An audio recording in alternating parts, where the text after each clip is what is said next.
tua casa, erguei minha voz e cantar. Fico feliz em vir em tua casa, erguei minhas mãos e adorar. Fico feliz em vir em tua casa, erguei minha voz e cantar. Fico feliz em vir em tua casa, erguei minhas mãos e adorar. Bendito é o nome do Senhor, bendito é o nome do Senhor, bendito é o nome do Senhor, para sempre. Boa noite, família Evangelizar. Estamos começando o programa Conhecendo a Palavra com Dom José Antônio Peruso, arcebispo da Arquidiocese de Curitiba. Nós estamos chegando no Brasil inteiro via satélite e mais de 78 cidades pelos canais abertos, sem contar aplicativo da obra Evangelizar é Preciso e todas as plataformas digitais. Nesses últimos meses, nós chegamos em várias cidades. Gostaria de destacar aqui Cachoeiro do Itapemirim, estado do Espírito Santo, nos acompanhando pelo canal 44.1. Sejam todos bem-vindos. Prepara a Sagrada Escritura, caderno e caneta para as demais anotações. Vamos juntos conhecer a palavra de Deus. Querido irmão, querida irmã, que quer conhecer a palavra, muito obrigado por me acolher aí na sua casa, ligar o seu televisor. Também o William vai comigo, o Vinícius, a Joelma, o Jean, vamos até aí, porque estamos interessados em lhe apresentar a palavra, aquela do Senhor, para que você a conheça e, conhecendo a palavra também, conheça quem a pronuncia, a pessoa e a voz. As ovelhas que reconhecem a voz é o tema que já abordamos da outra vez e vai continuar hoje. O motivo que nos leva até aí e que você vem até aqui, digamos assim, é sempre a palavra de Deus e sua mensagem e sua verdade. Da outra vez, se lembra, nós tínhamos lido e explicado alguns versículos do capítulo 10 do Evangelho de João. Eu sou o bom pastor. E o bom pastor, era colocado numa linha de contraste e de confronto com o mau, se não mau pastor, mercenário. Qual era a diferença? As ovelhas conheciam a voz do pastor, conhecem, seguem-na, ouvem-no. É ele que leva, que conduz, que está à frente. O mercenário faz isso a troco de alguma recompensa. O pastor bom, ele o faz por pura gratuidade. O mercenário pensa em si. O bom pastor pensa nas ovelhas, dá a vida por elas. Era este o jogo das reflexões do capítulo 10, e nós fomos do capítulo 10, 1 até 9. Hoje vamos do capítulo 10, 9 até 21 ou 22. Você poderia, William, para que compreendamos os versículos que vai de 9 até 22, é importante que conheçamos o que tem antes dele. Então, meninão, você começa capítulo 10, do versículo 1 até o 22. Prometo que não vou interrompê-lo. E essa sua Bíblia cheia de anotações e apontamentos. Este quer conhecer a palavra. Ótimo. Vamos lá, William. 10, João 10, 1 a 21. Eu disse 22, acertei na trave. Mas vai lá, William.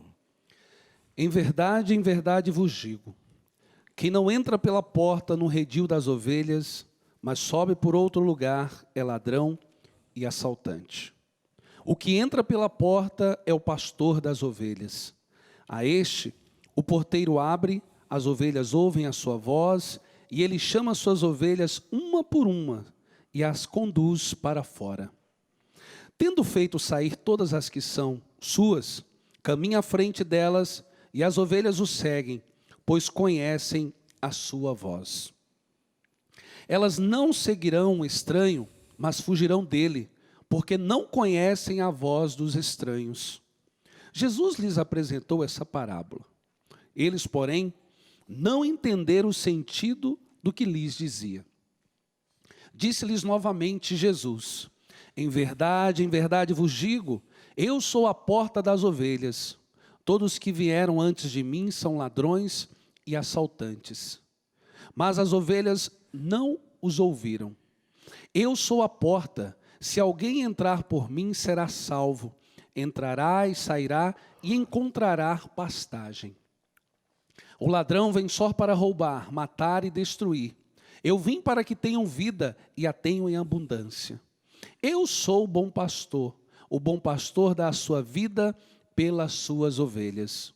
O mercenário que não é pastor, a quem não pertence as ovelhas, vê o lobo aproximar-se, abandona as ovelhas e foge. E o lobo as arrebata e dispersa. Porque ele é mercenário e não se importa com as ovelhas. Eu sou o bom pastor. Conheço as minhas ovelhas e as minhas ovelhas me conhecem. Como o Pai me conhece, eu conheço o Pai, eu dou minha vida pelas minhas ovelhas. Tenho ainda outras ovelhas que não são deste redil, devo conduzi-las também. Elas ouvirão minha voz, então haverá um só rebanho e um só pastor. Por isso o Pai me ama, porque eu dou minha vida para retomá-la. Ninguém a tira de mim, mas eu dou livremente. Tenho o poder de entregá-la e o poder de retomá-la. Este é o mandamento que recebi do meu Pai. Houve novamente uma cisão entre os judeus por causa dessas palavras. Muitos diziam: ele tem um demônio, está delirando.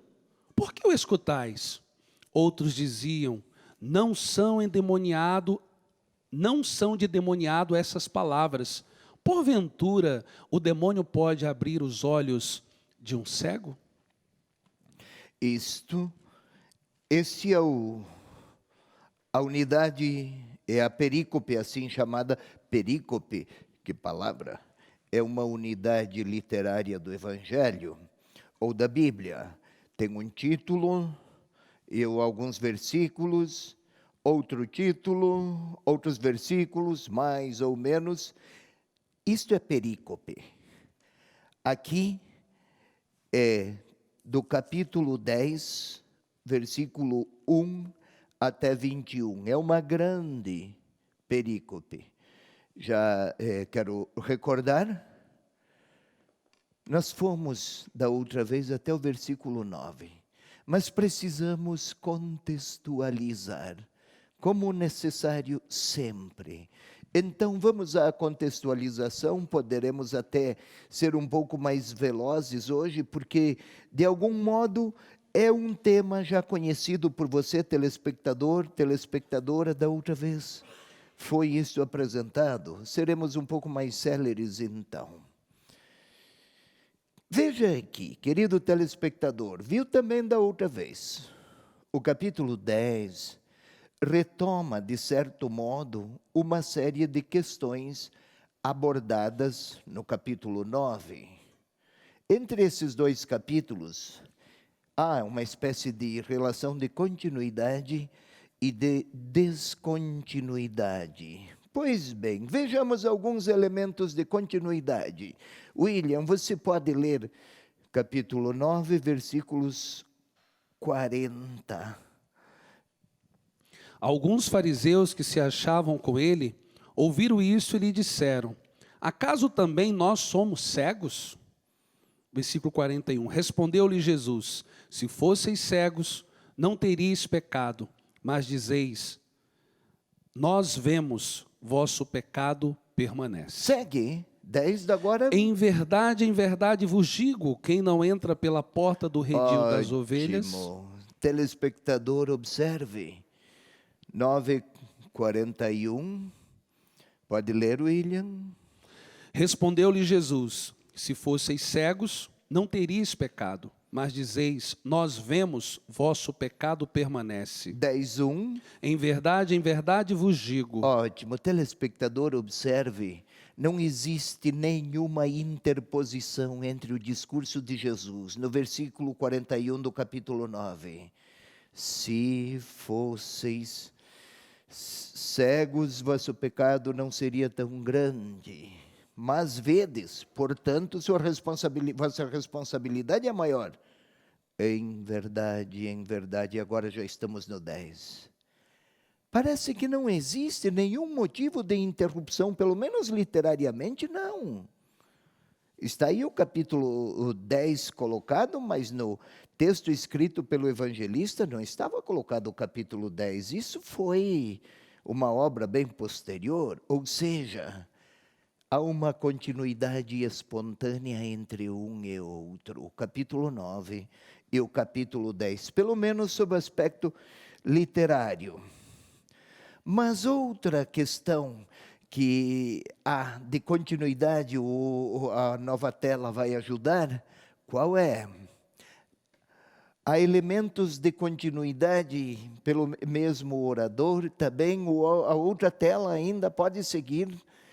No capítulo 10, há 3 linhas de sentido, no capítulo 9, há 3 linhas de sentido, que também estão no capítulo 10.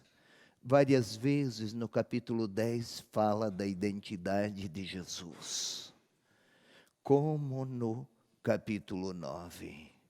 Continuidade. Vamos a outra, por favor.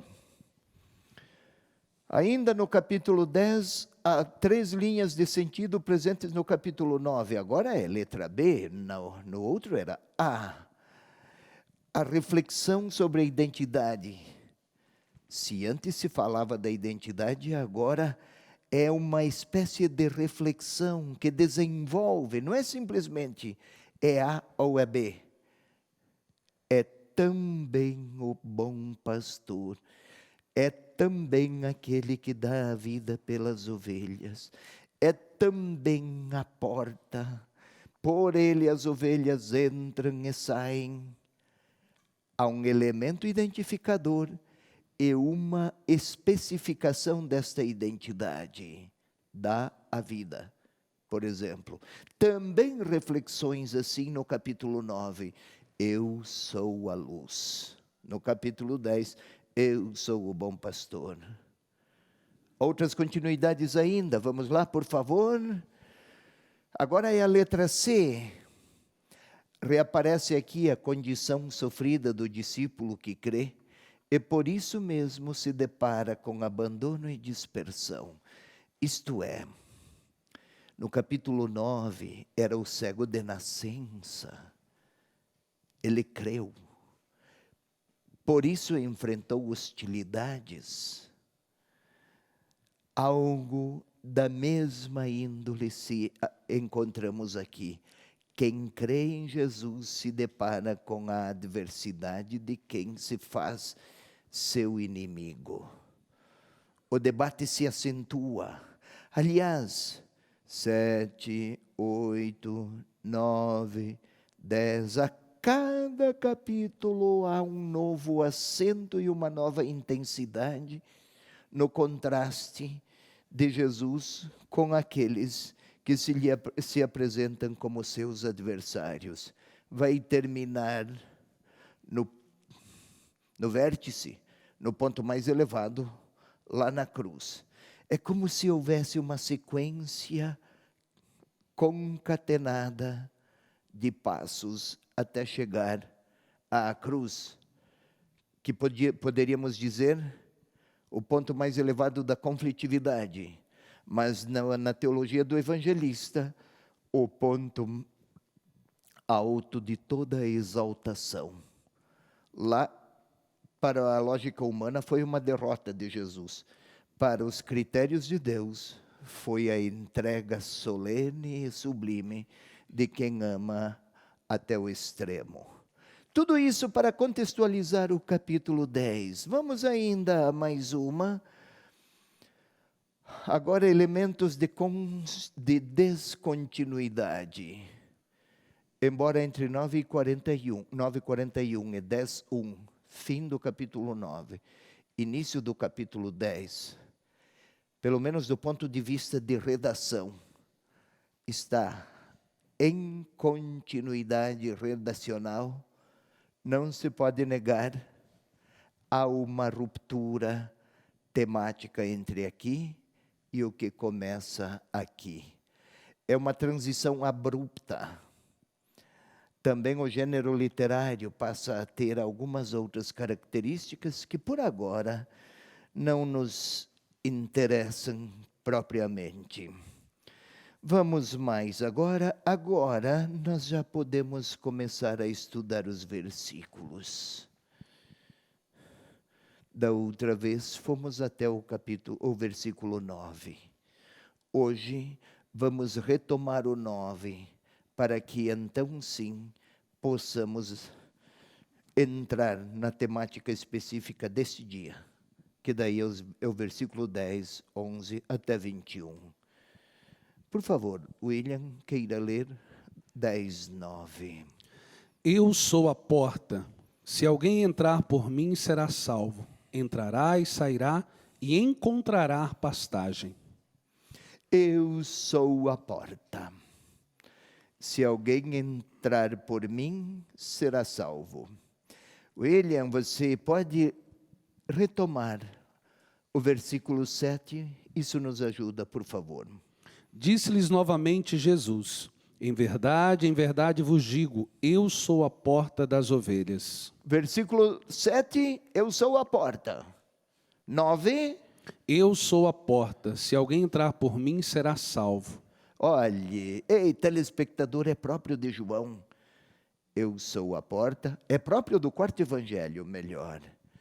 Ele diz, faz uma afirmação, ou é o modo dele apresentar as palavras de Jesus. Jesus faz uma afirmação, logo a seguir retoma a mesma, porém com alguma especificação ou uma explicitação. Aqui, qual é? Se no 7 vim até aqui, eu sou a porta. No 9, eu sou a porta. E quem entrar por mim será salvo. Quem entrar por mim está a referir-se às igrejas. Por mim. É impressionante. Eu gostaria que você fosse, William, lá no capítulo 1, versículo 3. Telespectador, se puder, vai também. 1, 3. Tudo foi feito por meio dele, e sem ele nada foi feito. Por mim, por ele, está a se referir à mesma pessoa, ao verbo, Jesus. Pois bem, no capítulo 1, versículo 3, também versículo 10 e outros, ele é mediador para a criação. Agora, no capítulo 10, ele é mediador para a salvação. Lá, era o mediador do mundo criado. Aqui, aliás, uma obra muito maior do que a criação, o mediador para a salvação. Sem ele, não existe salvação. Pois bem, outros textos nós poderíamos ver, mas o nosso tempo é limitado. Eu gostaria também de chamar-lhe a atenção, querido telespectador, para entrar, sair. Entrar e sair é a linguagem do Antigo Testamento, aqui aplicada ao movimento das ovelhas. É traço típico das ovelhas bem pastoreadas. São expressões usuais no Antigo Testamento, de maneira mais destacada para Ezequiel, para referir ovelhas bem cuidadas por seu pastor encontrará pastagem. A ovelha sem pastagem não vive. Por si só ela não consegue se deslocar e ir até onde existem as pastagens. Devem ser levadas. Onde tiver água e pasto, a vida.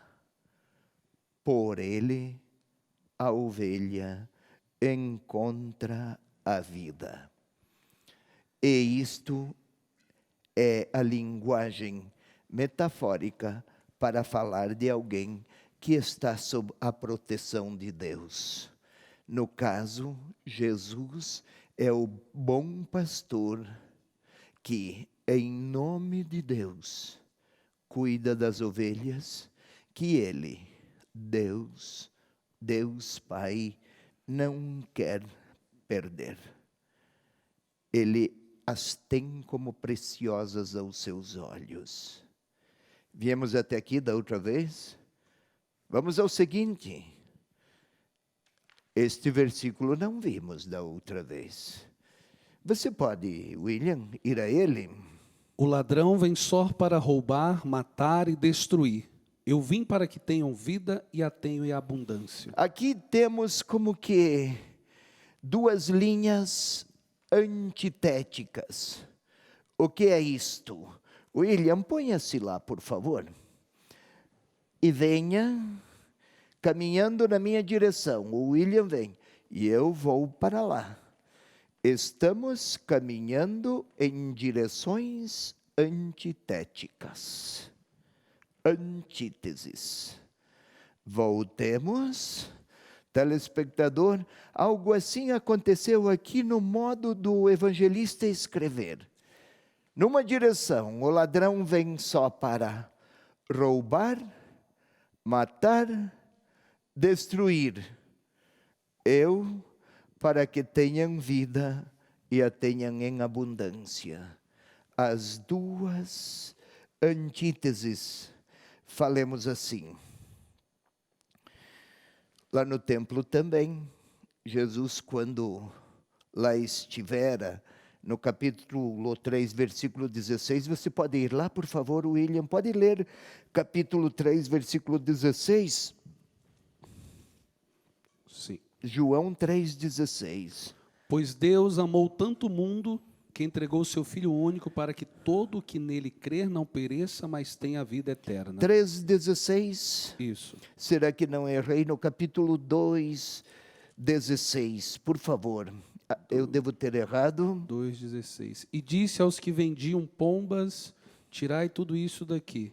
Não façais da casa de meu pai uma casa de comércio. Uma casa de comércio ou um covil de ladrões. Eu é que me enganei, perdoem-me, telespectador. Pois bem, o ladrão rouba. Lá no templo roubavam. Isto é, covil de ladrões, aquele comércio todo, era como que roubar de Deus as pessoas que o templo frequentavam. Iam lá para encontrar Deus e encontravam comércio. O Senhor chamou aquilo de covil de ladrões. Aqui, na linguagem parabólica, esta metáfora está para indicar quem são. Aqueles muito religiosos, mas que não amam as ovelhas, exploram-nas. Mas o tempo é veloz, nós vamos fazer um intervalo e a gente continua.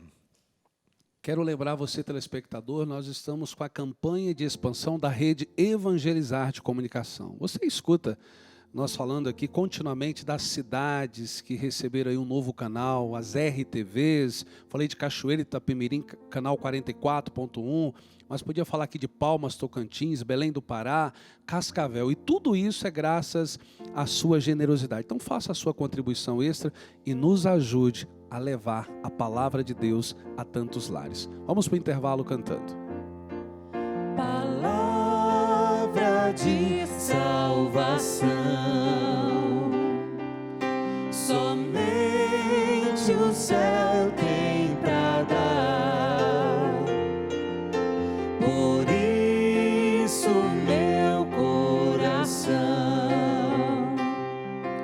se abre para escutar.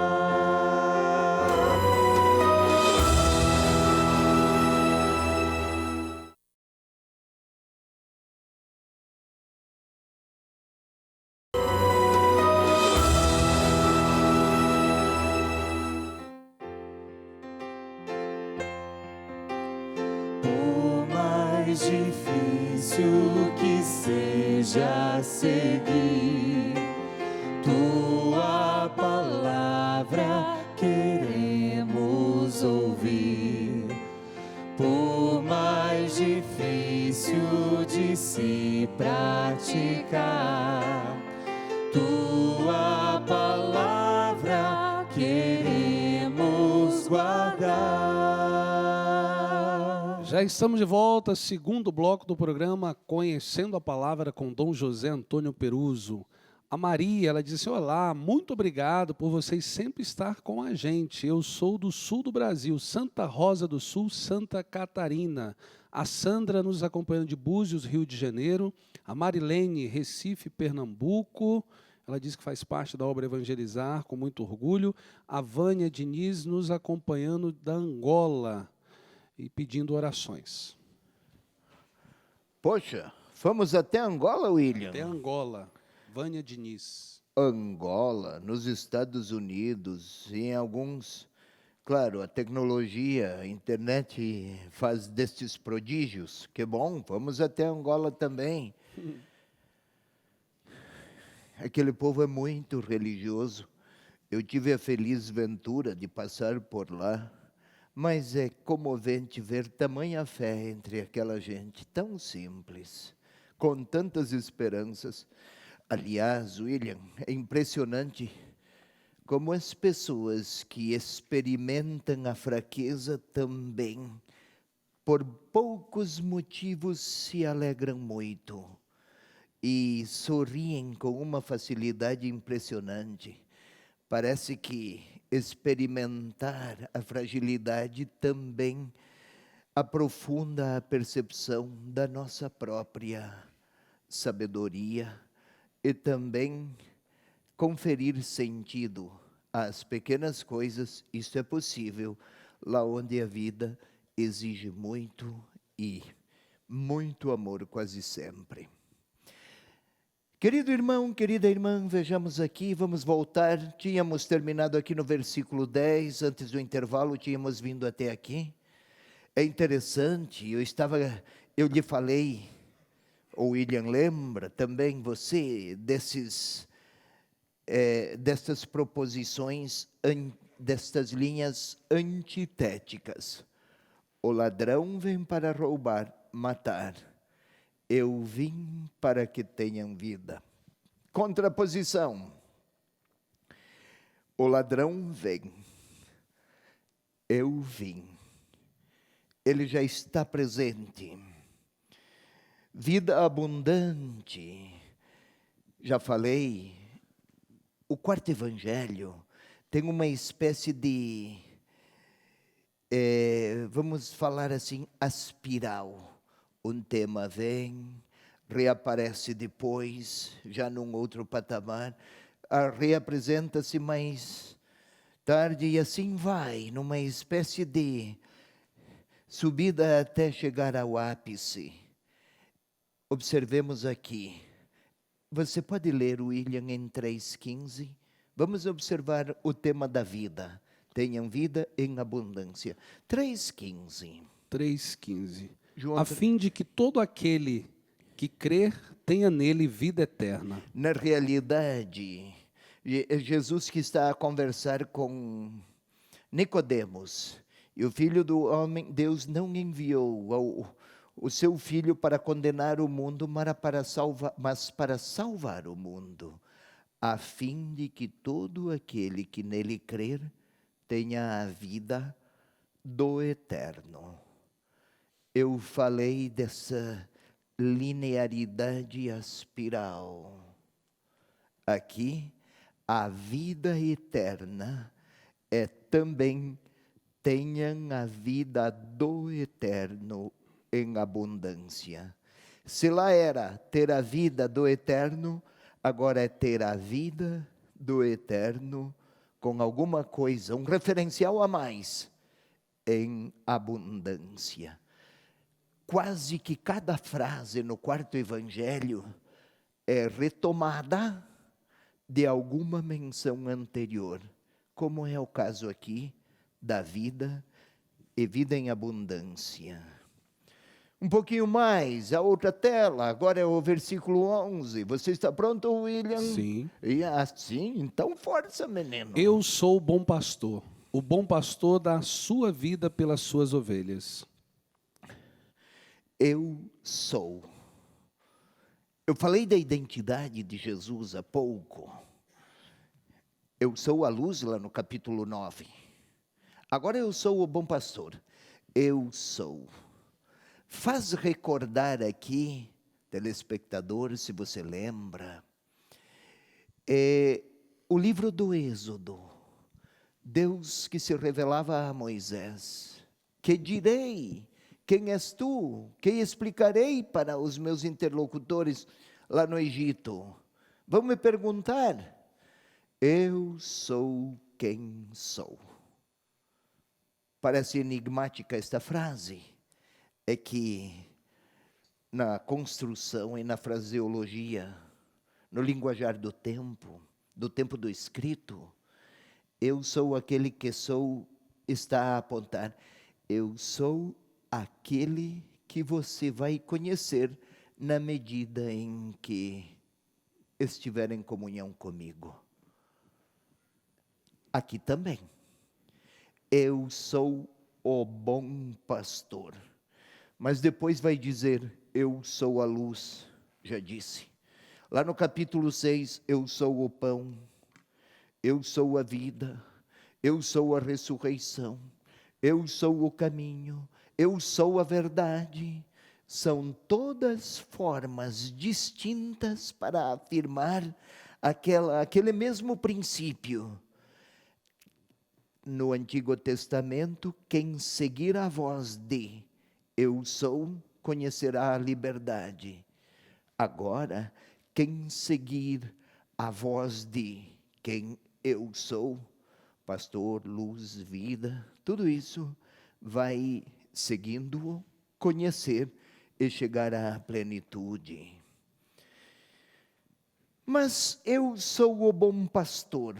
Antes era mediação, porta. Agora é pastor.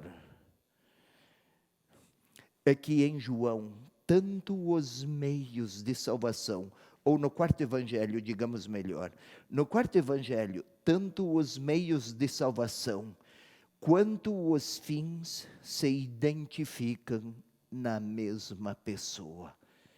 Eu sou a porta, mediação. Eu sou o pastor, mediação. Eu sou a vida, fim. Tudo é unificado pela pessoa de Jesus Cristo. Ele não é apenas um meio para a salvação, ele é também o Salvador. O evangelista quer que o leitor perceba, não estamos aqui a dialogar mediante a palavra com uma espécie de intermediário. Deus não tem mais intermediários a partir de Jesus Cristo. É o próprio Deus, presença viva, no falar daquele homem que era o Verbo, que se tornou carne, estabeleceu sua tenda entre nós. Lembra, telespectador, lá do início do Evangelho, capítulo 1, versículo 14, o Verbo se fez carne e estabeleceu sua tenda entre nós. Não precisamos mais de outras interlocuções para conhecer a vida que procede de Deus. Pois bem, em Caná falaram de vinho bom. Se você lembra bem, não precisa ir até lá, mas o William deve recordar, nós lemos aquele texto. Tu deixaste o vinho bom para agora. Lá, ele fizera o bom vinho. O evangelista escreveu o vinho belo, na realidade. Lá era o amor que tinha transbordado. Agora é a vida que transborda. O que é que faz belo ou bom? É bom por quê? Competente? Capaz? É porque ele dá sua vida. Ele vive para elas. Ele as ama de um modo tal, e é isto que o faz bom. Não porque ele é perfeito, mas porque seu amor vai até o extremo. Bom, no evangelho, no quarto evangelho, William, não é quem não erra, não é quem acerta sempre, não é quem tem elevados graus de perfeição, é quem ama ao ponto de fazer da própria vida um dom. Esta é a bondade de Deus, caríssimo Vinícius. Vamos aí, mais um versículo, 12 agora. Você pode ler, William. O mercenário que não é pastor, a quem não pertence as ovelhas, vê o lobo aproximar-se, abandona as ovelhas e foge, e o lobo as arrebata e dispersa. Quem são o mercenário e o lobo?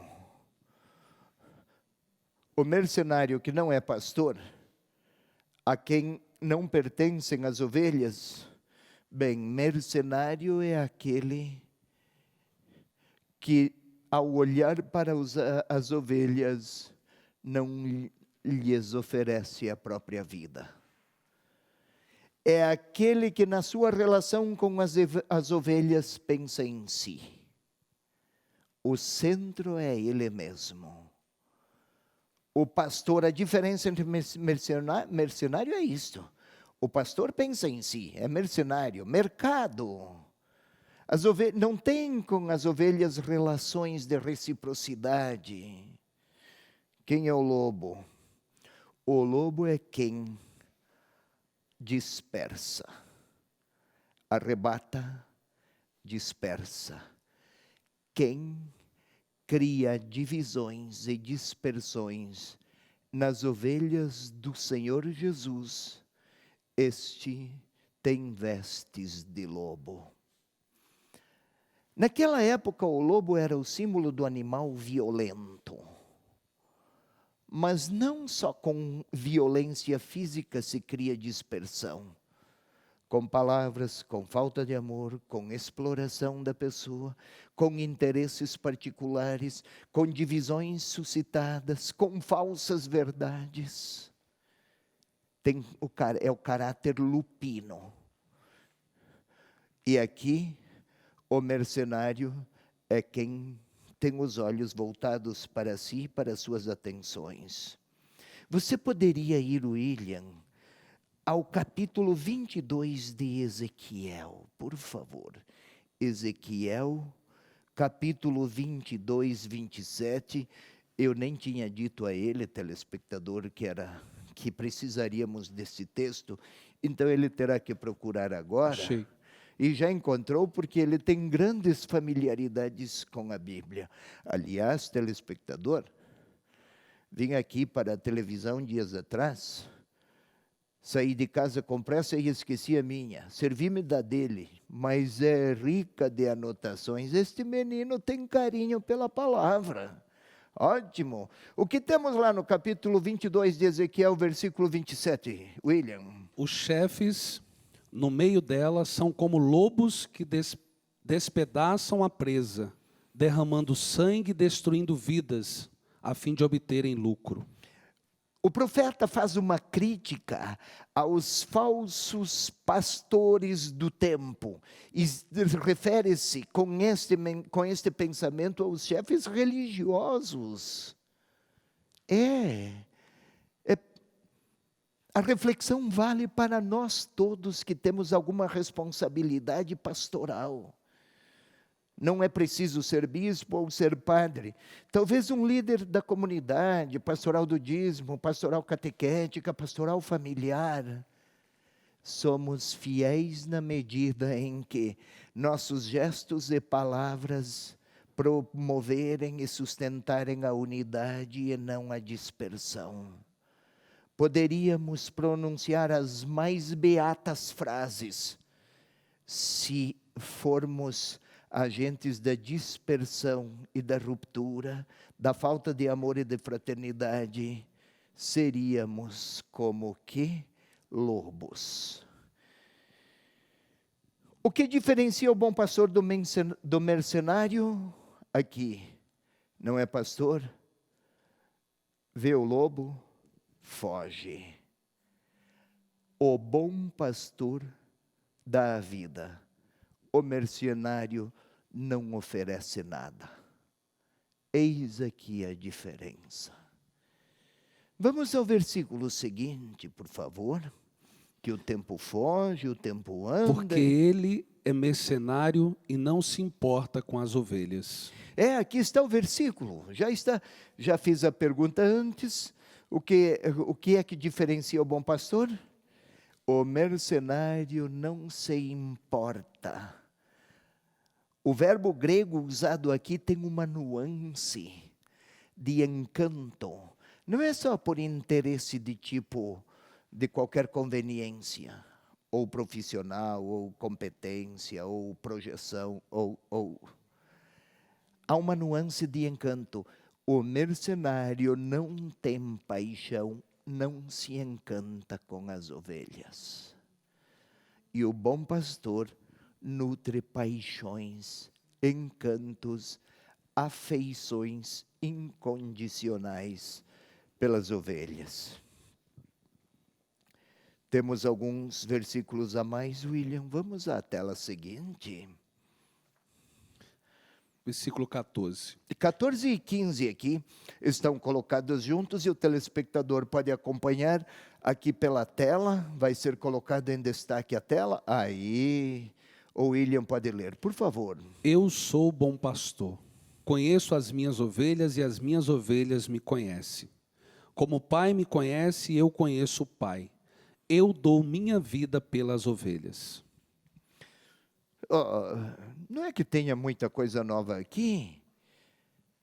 Recorda que há pouco, querido telespectador, telespectadora, eu falei dessas características, de uma espécie de característica de espiral.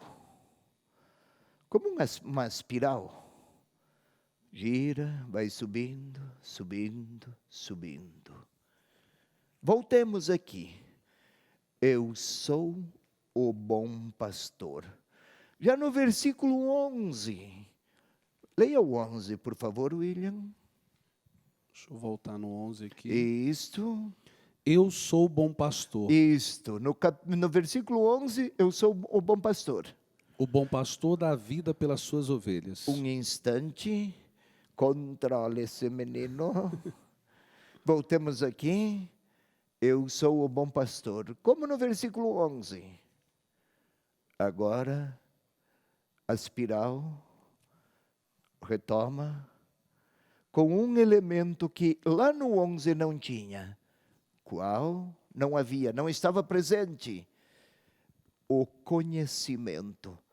Conheço as minhas ovelhas e as minhas ovelhas me conhecem. Retoma o 11. Agora com um novo elemento. As minhas ovelhas me conhecem. Conhecer. Há dois verbos gregos que, traduzidos para a nossa língua portuguesa, é usado na tradução, usa-se conhecer. Uma coisa conhecer o clima de Curitiba. Estudou, leu, informou-se, foi às fontes e de dados meteorológicos, consultou a internet. Curitiba é um clima chuvoso. Sabe. Outro vem a Curitiba, William, experimenta a chuva. Uma chuva fria. E vai dizer, eu conheço o clima de Curitiba. Os dois conhecem. Aquele que leu, conhecimento teórico, e aquele que veio até aqui, em Curitiba, e experimentou a chuva fria. Assim, um texto sobre a maternidade.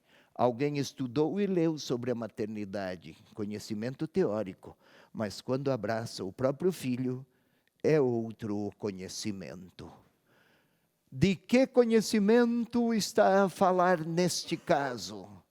Não é o conhecimento, não é a técnica de ser pastor competente, não isso, mas está a falar de uma relação particular de afeição e reciprocidade, como a mãe pela sua criança, como a criança que conhece sua mãe, não por reflexões ou leituras sobre a maternidade ou a filialidade, mas por causa da comunhão que com ela experimenta. É esta a diferença entre um e outro. Um exemplo pode ser em João 6, versículo 69. Um outro exemplo que pode nos ajudar a compreender. 6:69. Enquanto o William... Encontrou o William? Nós cremos e reconhecemos que és o Santo de Deus. Leia o versículo anterior. 68. Jesus perguntou aos discípulos, também vós quereis ir, quereis partir? Porque ouvir as palavras de Jesus diziam que eram palavras duras. E daí, pode ler, William? Versículo 68. Simão Pedro respondeu-lhe, Senhor, a quem iremos? Tens palavra de vida eterna. E nós cremos e reconhecemos que és o Santo de Deus. Nós cremos e reconhecemos, ou conhecemos. Também lá, nós cremos e vimos, experimentamos, tocamos, vivenciamos a partir de dentro. És o Santo de Deus. Também aqui, quando está Jesus a falar com as ovelhas, não está bem informado sobre pastoreio, mas tem relações de reciprocidade, de vínculos de comunhão e de entrega. Quando que a mãe é mais mãe? Quando mostra o seu documento de maternidade de alguma criança ou quando abraça a sua criança e cuida dela? Quando vive esta maternidade abraçando a sua pequena, o seu pequeno. Tomemos como exemplo para ilustrar aqui o verbo conhecer. Ou ainda um outro exemplo, telespectador. Esse verbo é muito importante nos quadros do pensamento joanino. Vamos lá. A Joelma tem um filho ou filha, não é isso? Uma filha. Ah, você tem uma filha. Telespectador, acompanhe aqui. Imaginemos que de um lado estão uma equipe de ótimos psicólogos que vão conversar com a mãe sobre psicologia da maternidade e que conhecem profundamente, a partir da psicologia, o que significa a maternidade. De outro lado está a filha da Joelma. Como é o nome dela? Sara. De outro lado está a Sara, que é filha. Quem é que conhece mais a mãe? A equipe de psicólogas ou a filha? São dois conhecimentos distintos. Aqui também. Quem é que conhece mais as ovelhas? O especialista ou quem dá a vida. É muito importante esse verbo conhecer, pois, no quarto evangelho. Mas vamos continuar. E nós falamos no nosso programa Conhecendo a Palavra, né? Não é ter informações sobre a palavra. É querer amar a palavra. Vamos ao intervalo? Quero lembrar você, se inscreva no nosso canal youtube.com/TV Evangelizar Oficial e reveja todos os nossos programas, inclusive este, Conhecendo a Palavra com Dom José Antônio Peruso. Voltamos já. Maus pastores num dia de sombra não cuidaram e o rebanho se perdeu. Vou sair pelos campos, reunir o que é meu, conduzir e salvar. Sou bom pastor, Ovelhas guardarei, não tenho outro ofício nem terei.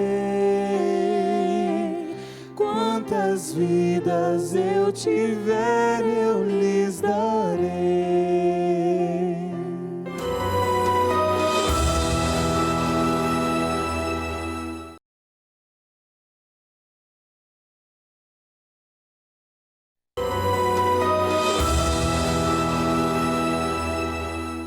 Tu és, Senhor, o meu pastor, por isso nada em minha vida faltará.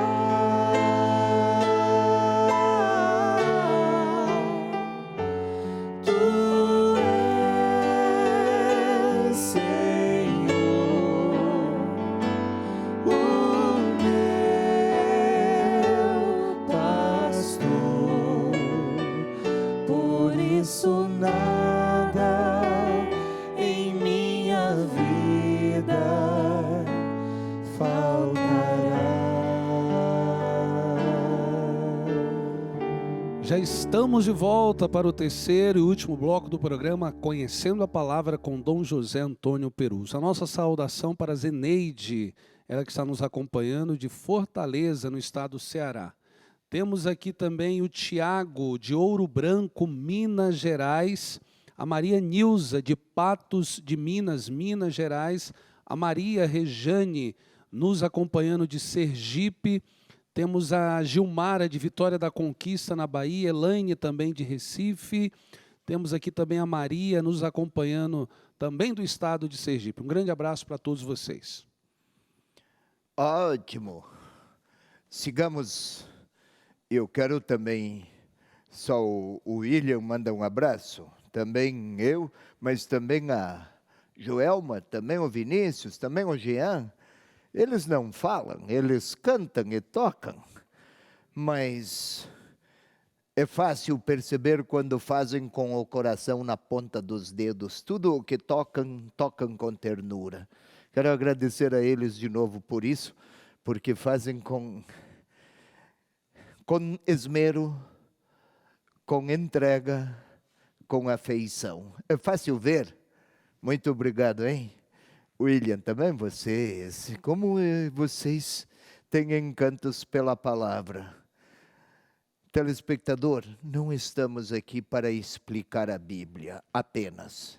Para compreendê-la, sim, há distâncias no tempo. Quando foi escrita para agora, é preciso conhecer situações e contextos, mas é muito mais porque na palavra escrita é uma espécie de voz escrita do próprio Senhor Jesus. Voz escrita, é até curioso, mas é isso, é vivo. A voz leva consigo o ar da pessoa, o seu timbre, sua inteligência, suas afeições. Aqui, o timbre, as inteligências e as afeições do Senhor Jesus, o bom pastor. Eu gostaria de retomar aqui os versículos 14 e 15. Eu sou o bom pastor, conheço as minhas ovelhas e as minhas ovelhas me conhecem, como o Pai me conhece. Eu gostaria aqui de chamar a atenção para esta partícula, como.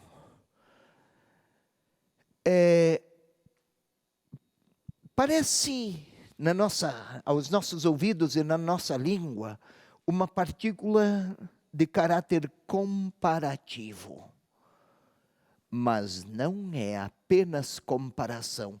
Como o Pai me conhece e eu conheço o Pai, também dou a vida pelas minhas ovelhas. Não é apenas comparação.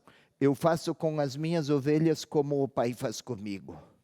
Não é apenas comparação.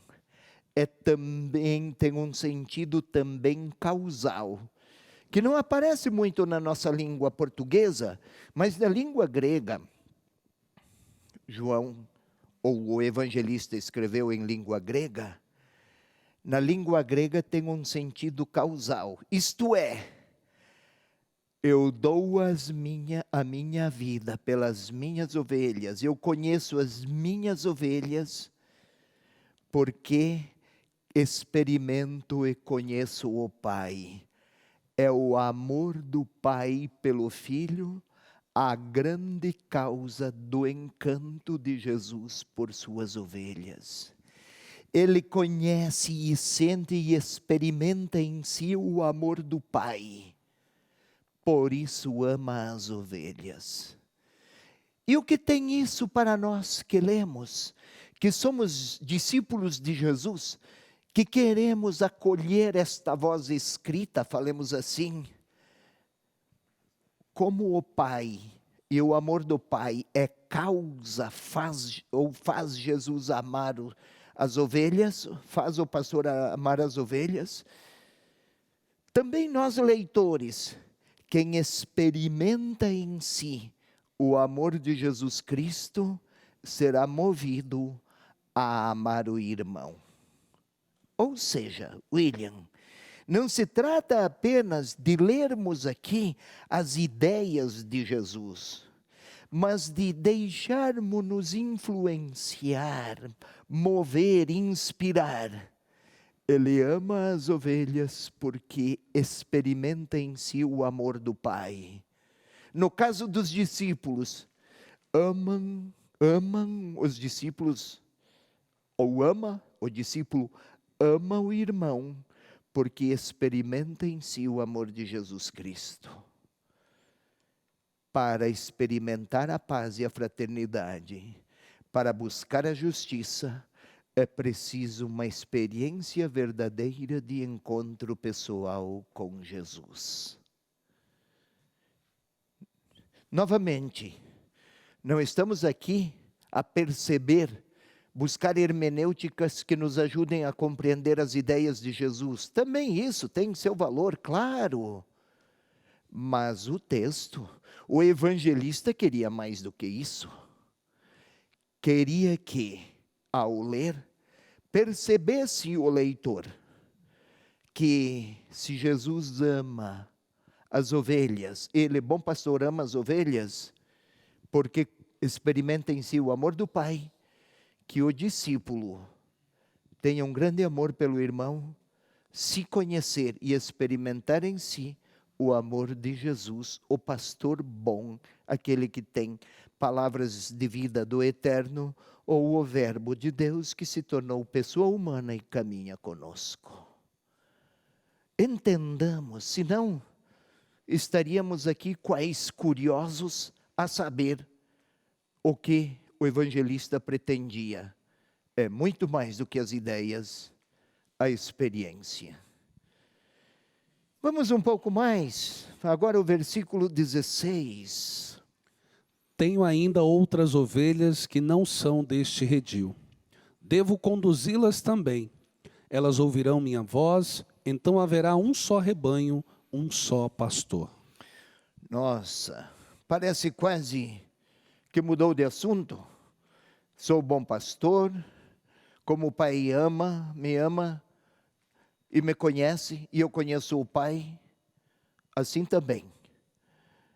Agora, tenho ainda outras ovelhas, parece um complemento, um acréscimo, um incremento na ideia anterior.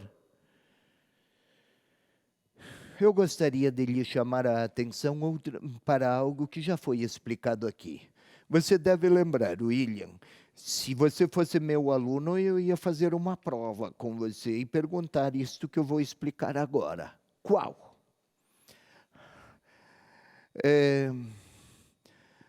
Devo conduzi-las também. Tenho ainda outras ovelhas que não são deste redil, devo conduzi-las. Deve. Quem é que decidiu que deve? De onde vem esta determinação? Foi traduzido por devo. Outros traduzem por é necessário que. Outros traduzem é preciso que eu conduza também as outras.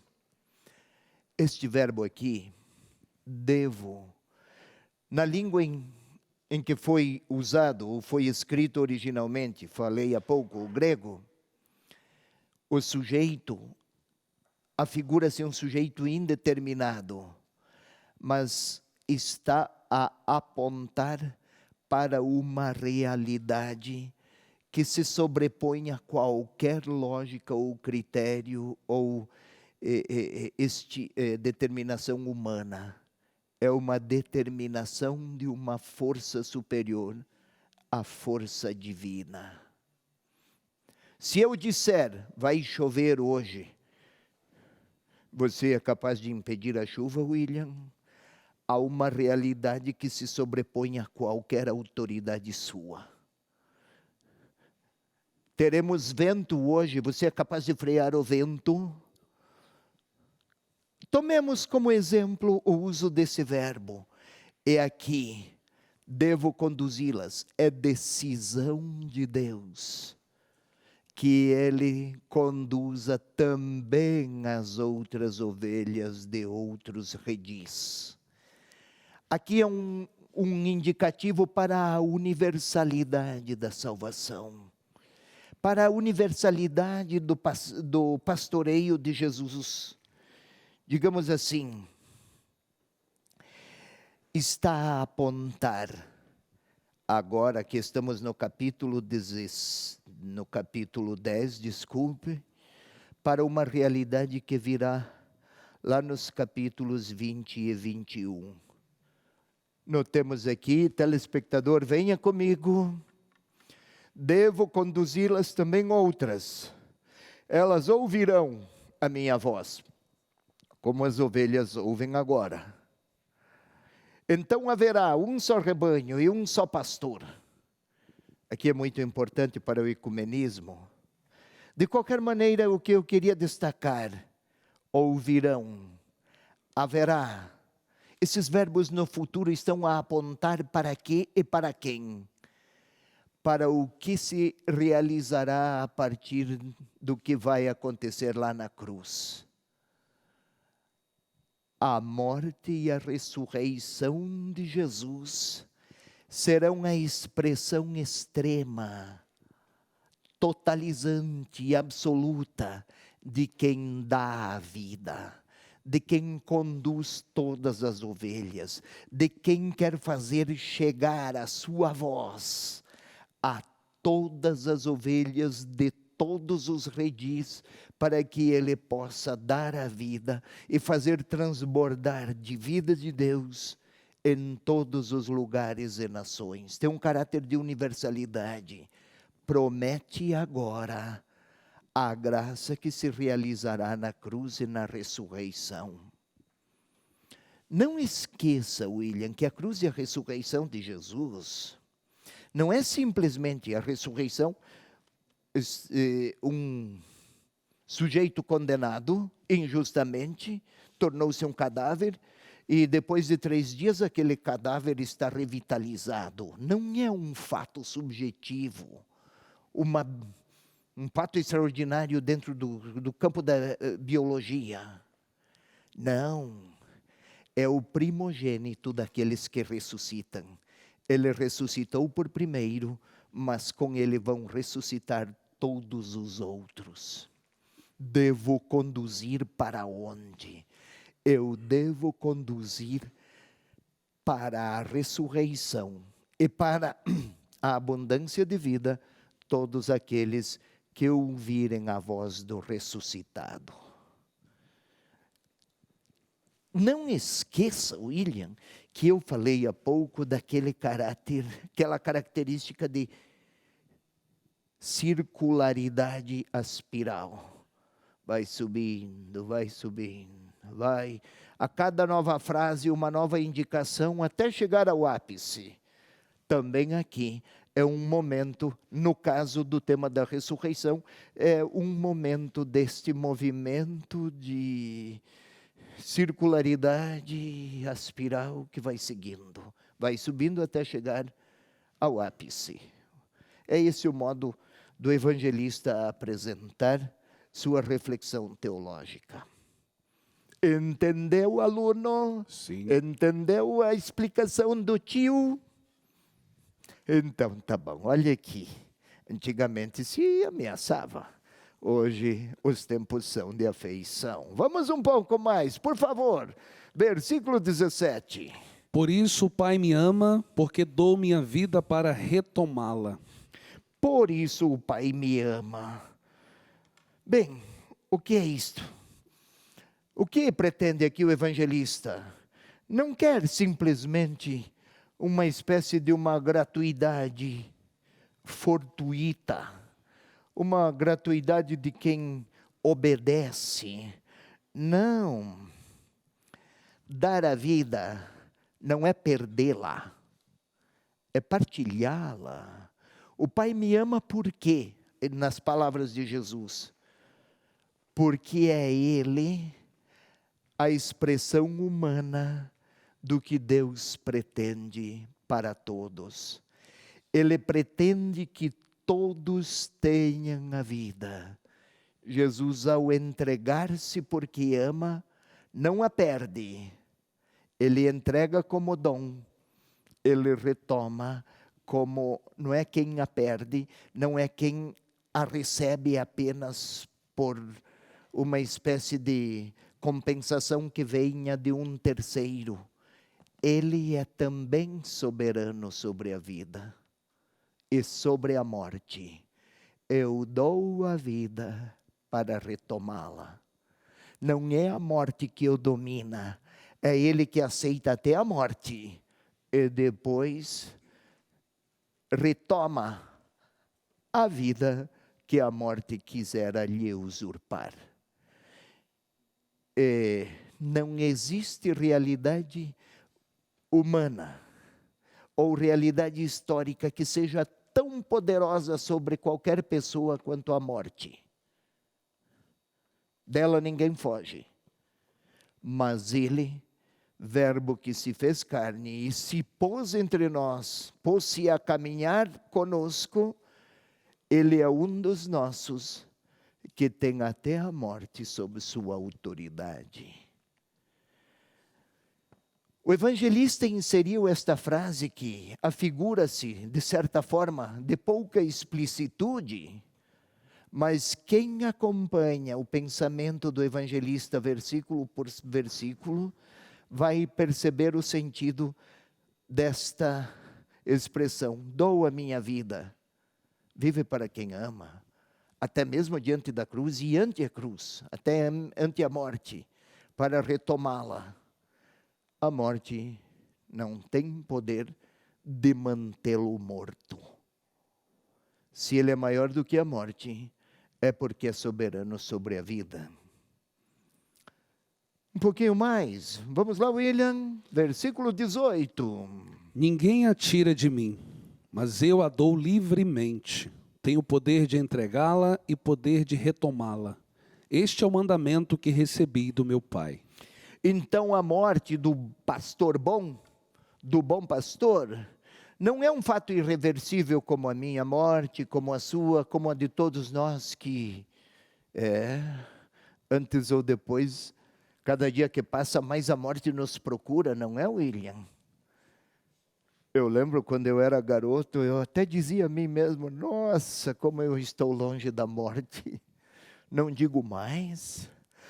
Todos nós cremos na ressurreição, mas não temos tanta pressa assim, não é? Mas aqui o evangelista quer, para cada um dos leitores do seu tempo, estamos lá pelos anos 95 a 100, talvez um pouco mais, depois de Cristo, se falava de ressurreição, da ressurreição de Jesus, mas qual é o sentido? E muitos duvidavam, até escarneciam deste tipo de crença, falemos assim, num mundo muito politeísta, numa cultura de muitíssimas religiões, a ressurreição, Paulo confirma, era até motivo de chacota, de pilhéria, de ridicularização. E então o evangelista retoma as frases do tempo de Jesus para dizer, a morte não resulta aqui de um desígnio irreversível, mas de sua oblação. Tenho o poder de entregá-la, tenho o poder de retomá-la. Não é que Jesus gostou de morrer, e morrer crucificado, como se tudo se circunscrevesse a um admirável heroísmo. Que grande homem, capaz de morrer. Disso nós podemos falar até de Tiradentes. Mas de Jesus não é apenas isso, é muito menos isso. É aceitar até a morte como linguagem de quem ama naquelas condições. Humanamente é um absurdo, eu vou morrer de amor. Estranho. Mas se é morrer de amor para que vocês não tenham o destino a terminar-se em morte, mas em possibilidade de ressurreição, e abre caminho. E na cruz, amou até mesmo aqueles que o condenavam e crucificavam. Já falei isso aqui. O evangelista Lucas explica, Pai, perdoa-lhes, porque não sabem o que fazem. Mas Lucas pode nos ajudar a entender a cruz de Jesus no Evangelho de João. Podem até assassinar o Filho de Deus, mas não podem impedir que o Filho de Deus ame e perdoe até naquela hora. É este o sentido de dar a vida e depois retomá-la. Ainda um outro versículo, 19. Houve novamente uma cisão entre os judeus, por causa destas palavras. Mas houve cisão lá no capítulo 7, 43, você pode ler, William, desde Sim. o capítulo 7, depois 8, depois 9, agora estamos no capítulo 10, e ainda houve uma cisão e uma divisão. O que o evangelista quer que o leitor perceba? 7:43. Aguarde, controle-se, William. Voltemos lá, o que o evangelista pretende que o leitor atine? Que desde o início Jesus encontrou quem creu e aderiu a ele, e desde o início encontrou quem se fez adversário, descreu e o ignorou. Isto é, para o leitor, trata-se de uma opção muito pessoal. Não de ideias que persuadem, não de argumentos que convencem, não de prodígios e milagres que deixem alguém boquiaberto e sem respostas ou explicações, mas é preciso fazer uma opção em torno à pessoa de Jesus. 7:43, William. Produziu-se uma cisão entre o povo por sua causa. Isso no capítulo 7, 43. Não precisa ler, mas também no capítulo 9, versículo 16, outra cisão. E agora, no capítulo 10, versículo 19, outra cisão. E depois, no capítulo 12, 34, outra cisão. Sempre divisões, mas alguns creem. Podemos agora, houve uma cisão entre os judeus por causa destas suas palavras, e o versículo 20, poderíamos lê-lo também, nosso tempo está quase a se esgotar. Muitos diziam, ele tem um demônio, está delirando, por que o escutais? Quando alguém estava delirando, ou falava como alguém embriagado, como quando alguém não conseguia falar palavras conexas e pronunciar raciocínios ininteligíveis, o que se dizia? Está louco. Como nós também até dizemos, está ó. Não é assim? Antigamente você foi estar assim, ó. Não há conexão. Naquele tempo diziam que estava com um demônio. Disseram isso. Este está delirando. Tem um sentido satírico. Mas outros diziam, vai lá William. Outros diziam, não são de endemoniado estas palavras. Porventura o demônio pode abrir os olhos a um cego? Opa, volta lá o capítulo 9. Ou seja, façam suas apostas, façam suas escolhas. Creiam em Jesus e terão a vida. Se preferirem rir dele, ficarão sem os dons que ele oferece como pastor bom que dá a vida por quem ama. Vamos nos encontrar. Precisamos conhecer a palavra. William. Muito obrigado a todos. Evangelizar é preciso. Obrigado pelo seu carinho, obrigado pela sua audiência. Boa noite.